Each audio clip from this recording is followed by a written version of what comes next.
Hello guys, welcome to channel. I hope आप सब बच्चों में thank you so much watching ये वीडियो। और आज हम एक नया टॉपिक स्टार्ट कर रहे हैं, उसका नाम पृथ्वी की आंतरिक संरचना है ना। अभी तक हमने पृथ्वी की गति पढ़ ली, पृथ्वी के बारे में पढ़ लिया है ना, लैटिट्यूड लैटिट्यूड पढ़ लिया। अब हम पढ़ेंगे पृथ्वी के ऊपर आगे। तो पहले पृथ्वी के अंदर क्या है वो देखते हैं, है ना। तो हमें पता है कि ये गोल हमारी पृथ्वी है। उससे पहले एक सवाल आपके लिए, आप ये बताओ, कमेंट में बताना कि हम पृथ्वी के अंदर रहते ऊपर, है ना। ये कमेंट में जरूर बताना। जो सही नाम जो सही बताएगा आंसर और जो सबसे पहले बताएगा उसका नाम कल वीडियो में लूंगा, ठीक है दोस्तों। तो अब देखिए पृथ्वी की आंतरिक संरचना के बारे में क्या है। अब देखिए पहली बात तो एक ध्यान से चीज समझिए कि पृथ्वी की जो त्रिज्या है, त्रिज्या क्या होती है, आर। रेडियस बराबर क्या होता है, डी बराबर आर बटा 2। यही होता है, सही है नहीं है। मेरी घड़ी थोड़ी कमजोर है, हाँ थोड़ा बहुत तो है। डी बराबर आर बटा 2 होता है। तो पृथ्वी जो रेडियस है, अर्थ की जो रेडियस है, ये अपनी है 78 किलोमीटर, 6378 किलोमीटर। कितनी है दोस्तों, 6378 किलोमीटर। और अब देखो ये इतनी गहरी है ना। अब अभी तक जो अभी वर्ल्ड में अभी तक जितनी सबसे बड़ी जो सुरंग है वो आर्कटिक में खोदी गई है, काले के अंदर, है ना। वो है 12 किलोमीटर। कितने दोस्तों, 12 किलोमीटर की सबसे बड़ी सुरंग अभी तक खोदी हुई। और कब पहुंचेंगे, 6378 किलोमीटर, है ना। और एक और फैक्ट ताप के आधार पर देखते हैं, तो हर ताप के आधार पर देखें तो हर 30 मीटर पर क्या दोस्तों, हर 30 मीटर पे एक टेम्परेचर, 1 डिग्री टेम्परेचर बढ़ता है।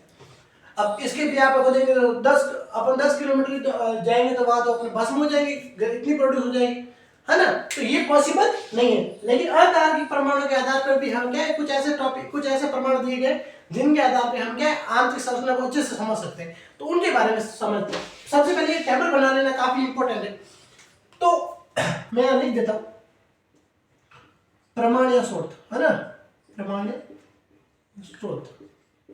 अब देखिए सबसे पहले अप्राकृतिक सोर्स, अप्राकृतिक स्रोत, अप्राकृतिक स्रोत।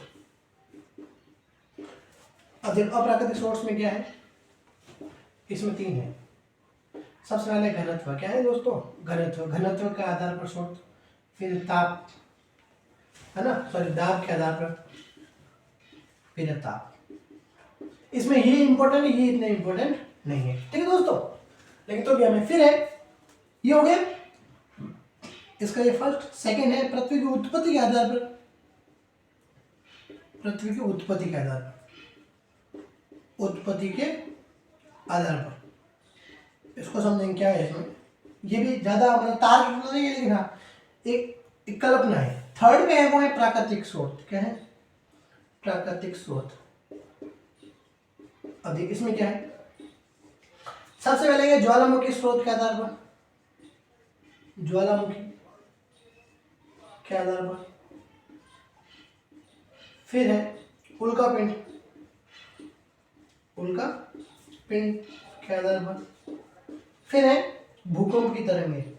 क्या है, ये इंपॉर्टेंट, भूकंप की तरंगों के आधार पर काफी इंपॉर्टेंट है, ठीक है ये।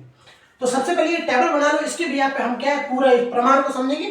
फिर अगर आप चाहते हो तो इसको आप स्किप भी कर सकते हो, जो सेकंड पार्ट है उसके अंदर हम अच्छे से समझेंगे इंटरनल पार्ट। लेकिन हाँ बेसिक तो चाहिए, मुझे सिलेबस अच्छे से कंप्लीट करना था कि कोई डाउट ना रहे।